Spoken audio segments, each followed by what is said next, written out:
Assalamualaikum warahmatullahi wabarakatuh. Perkenalkan, saya Muhammad Firdaus dari Prodi PGSD semester 6 STKIP PGRI Bangkalan angkatan 2017. Pada video kali ini saya akan mempresentasikan dampak perceraian orang tua terhadap perkembangan psikososial dan prestasi belajar siswa. Keluarga adalah wadah yang paling penting di antara individu dan grup, dan merupakan kelompok sosial yang pertama. Keluarga menjadi tempat untuk mengadakan sosialisasi kehidupan antara orang tua dan anak-anak, ayah, ibu, dan saudara-saudaranya. Keluarga yang lain adalah orang-orang yang pertama di masa anak-anak mengadakan kontak pertama untuk mengajar pada anak-anak bagaimana dia hidup. Sampai anak-anak memasuki sekolah, mereka menghabiskan waktunya di dalam keluarga. Keluarga mempunyai fungsi-fungsi pokok, yakni fungsi yang sulit diubah dan digantikan oleh orang lain. Sedangkan fungsi-fungsi lain atau fungsi sosial relatif lebih mudah berubah dan atau mengalami perubahan. Fungsi-fungsi pokok tersebut antara lain fungsi biologis. Keluarga merupakan tempat lahirnya anak-anak. Fungsi biologis orang tua ialah melahirkan anak. Fungsi ini merupakan dasar kelangsungan hidup masyarakat. Yang kedua adalah fungsi afeksi. Dalam keluarga terjadi hubungan sosial yang penuh dengan kemesraan dan kasih sayang. Hubungan afeksi ini tumbuh sebagai akibat hubungan cinta dan kasih yang menjadi dasar perwakilan. Fungsi sosialisasi. Fungsi sosialisasi ini menunjuk peranan keluarga. Ketiga adalah fungsi sosialisasi. Fungsi sosialisasi ini menunjuk peranan keluarga dalam membentuk kepribadian anak. Melalui interaksi sosial dalam keluarga, maka anak mempelajari pola-pola tingkah laku, sikap, keyakinan, dan cita-cita dalam masyarakat dalam rangka perkembangan kepribadiannya.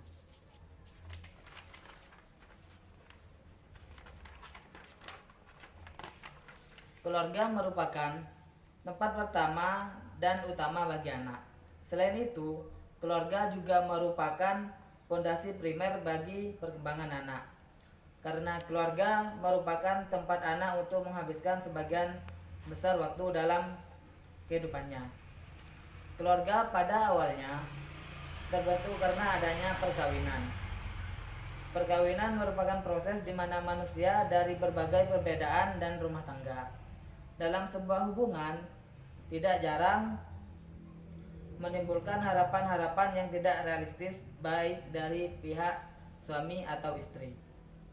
Namun ketika harapan-harapan yang tidak realistis ini diharapkan dengan realistis kehidupan sehari-hari sebagai suami istri, maka tidak jarang hal-hal yang dianggap sepele kemudian dapat menimbulkan kekecewaan. Seperti sikap egois, mudah marah, keras kepala, dan lain-lain. Akibat kondisi ini, maka sering timbul pertengkaran yang pada akhirnya membuat mereka merasa bahwa perkawinan mereka tidak seperti yang diharapkan dan merasa kecewa.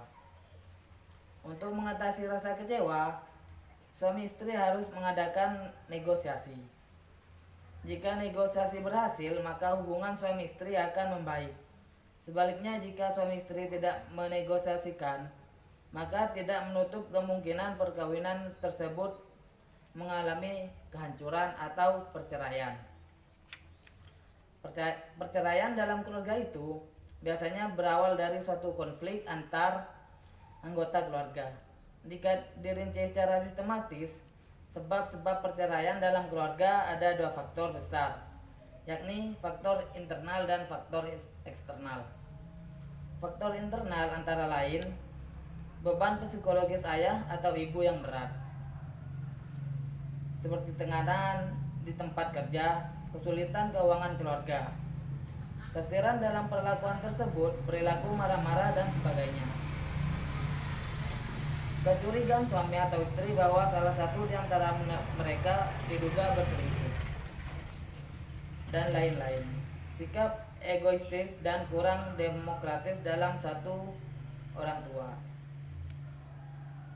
Misalnya suka mengatur suami atau istri, memaksakan pendapat terhadap anak-anak, otoriter, kurang suka berdialog atau berdiskusi tentang masalah keluarga. Lalu, orang tua mengalami keputusan sendiri tanpa musyawarah, sehingga menyinggung perasaan anggota keluarga yang lain. Sedangkan faktor eksternal antara lain campur tangan pihak ketiga dalam masalah keluarga, terutama hubungan suami istri, dalam bentuk isu-isu negatif, pergaulan yang negatif anggota keluarga, kebiasaan istri berguncing di rumah orang lain yang akan membawa isu-isu negatif ke dalam keluarganya. Kedua, faktor konflik. Jika tidak bisa diatasi lagi, maka peristiwa perceraian jambang pintu. Peristiwa ini mendatangkan ketidaktenangan berpikir. Ketidaktenangan berpikir itu memakan waktu lama.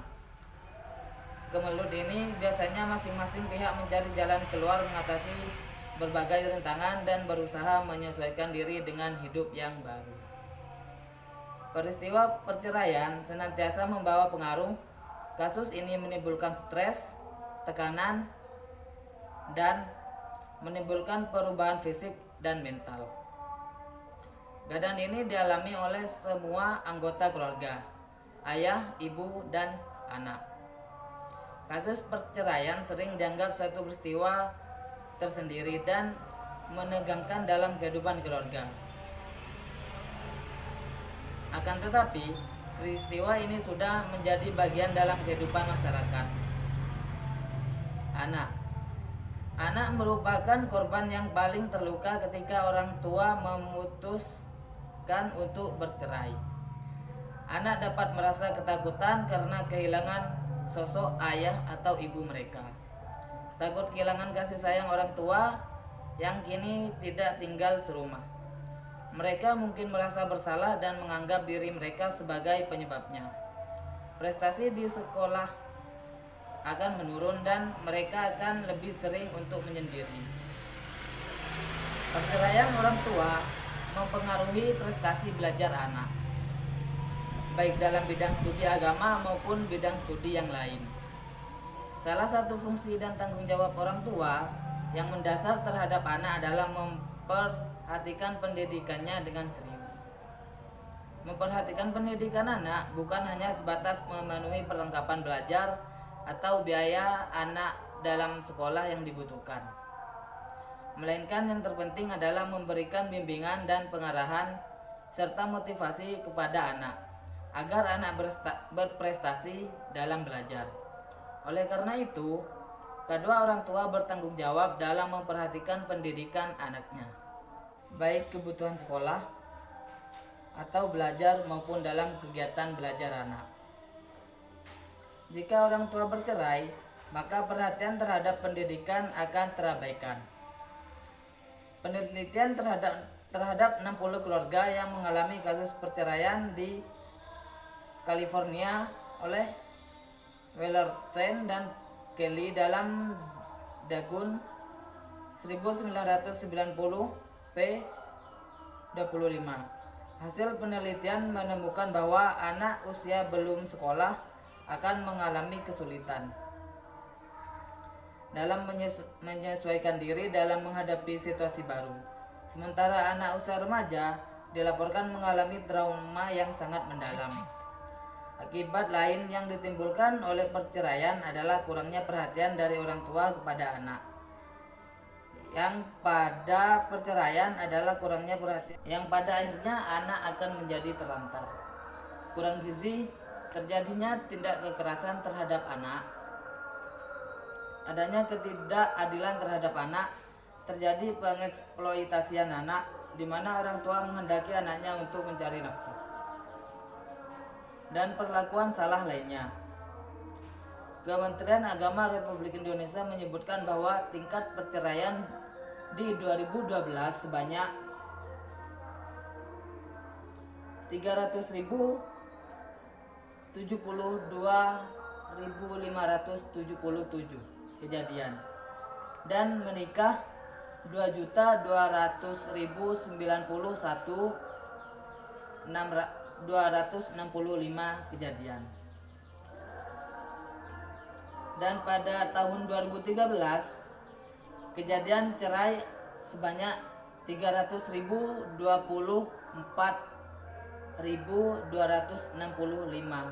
kejadian, dan menikah sebanyak 2.218.130.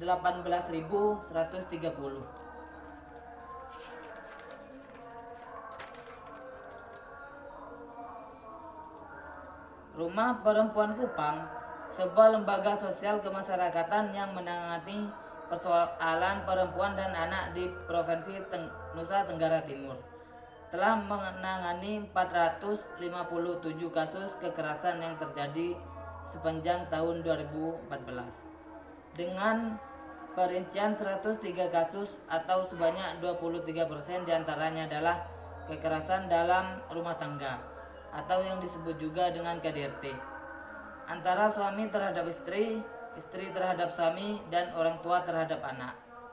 Selain itu, 12% lainnya atau 54 kasus terkait kekerasan seksual yang lebih terjadi pada orang tua yang paling dekat dengan korban. Dilanjutkan dengan 21 kasus atau 5% adalah kekerasan dalam pacaran. Kemudian dilanjut dengan kasus perdagangan anak dan perempuan berjumlah 97 kasus atau berjumlah 21%. 4 kasus buruh migran, 43 kasus anak berhadapan dengan hukum, serta 50 kasus remaja berhadapan dengan hukum.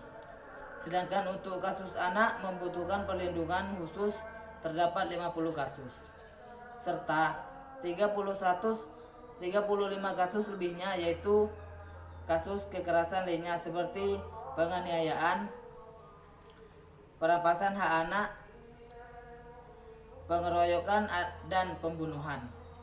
Demikian dengan keadaan anak di Kecamatan Oebo, Kota Kupang. Dalam pra penelitian menunjukkan bahwa anak yang keluarganya broken home lebih banyak sering mendapat perlakuan yang salah, pindah ke jalanan, dan bergabung dengan kelompok terlantar, terlibat dalam masalah pidana, serta menurunnya hasil prestasi di sekolah. Kasus perceraian di Oebo, Kota Kupang tiap tahun meningkat. Data Pengadilan Negeri Kelas 1A Kupang, Pengadilan Agama Kupang, menunjukkan bahwa dari tahun 2010 sampai dengan 2014 angka perceraian bertambah rata-rata 2%. Perceraian diakhiri dengan kepergian salah satu pihak untuk hidup berpisah dengan anak dan pasangannya. Anak tidak mungkin menolak, memilih, atau menentukan akan ikut ayah atau ibu mereka. Kehadiran mereka secara alamiah mereka terima secara alamiah pula. Pertemuan kedua orang tua mereka memungkinkan kehadiran mereka di atas dunia ini. Jika terjadi perpisahan pun, mereka di pihak yang tidak berdaya. Mereka terpaksa menerima perpisahan yang tidak menyenangkan itu di luar kehendak atau kemampuan mereka sendiri. Perceraian bagi anak merupakan tekanan batin yang sangat menyakitkan, karena pada umumnya setiap anak menginginkan hidup di dalam keluarga yang utuh. Setelah bercerai, anak tinggal dengan salah satu orang tuanya. Ternyata cara ayah atau ibu dalam mengasuh anaknya berbeda. Misalnya dalam soal memberikan perhatian, kemarahan, dan kebebasan kepada anak-anak. Remaja yang kurang mendapat dukungan dari orang tua akan tumbuh menjadi individu yang kurang optimis, kurang memiliki harapan tentang masa depan.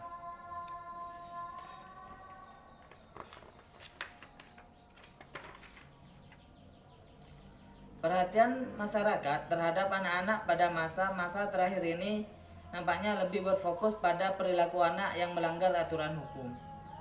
Tawuran antar pelajar, pemerkosaan oleh anak, pencurian oleh anak seringkali menjadi topik bahasan baik oleh media massa maupun kalangan akademis.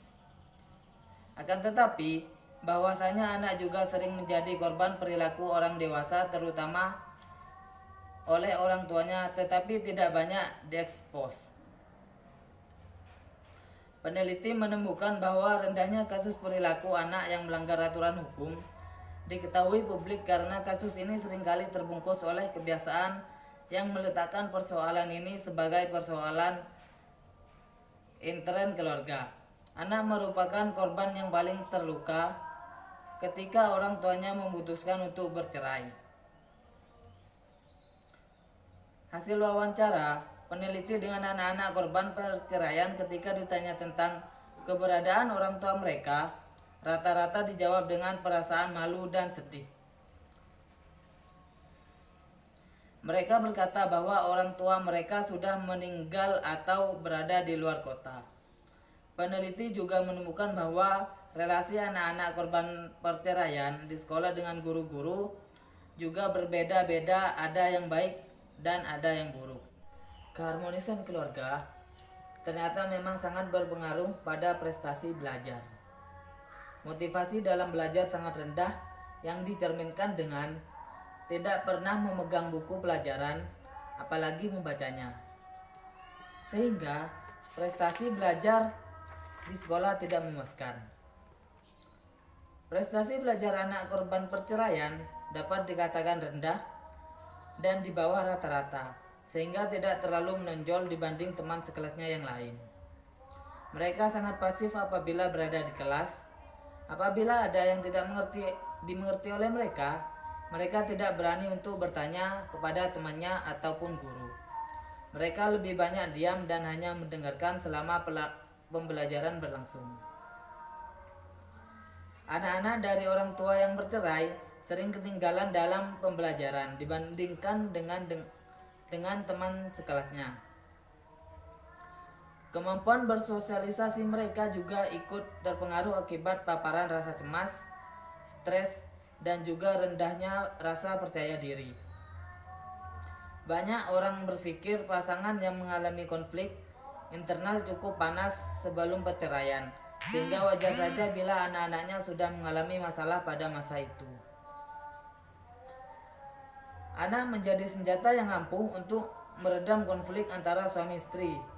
Jadi, bila terjadi perceraian, lalu mengingat anak-anak sebagai buah hati kasih sayang antar suami dan istri yang sangat membutuhkan orang tua. Apakah mereka harus menjadi korban perceraian karena keegoisan orang tuanya? Orang tua memanglah peranan utama dan pertama bagi pendidikan anak. Mengasuh, membesarkan, dan mendidik anak merupakan tugas mulia yang tidak lepas dari berbagai halangan dan tantangan.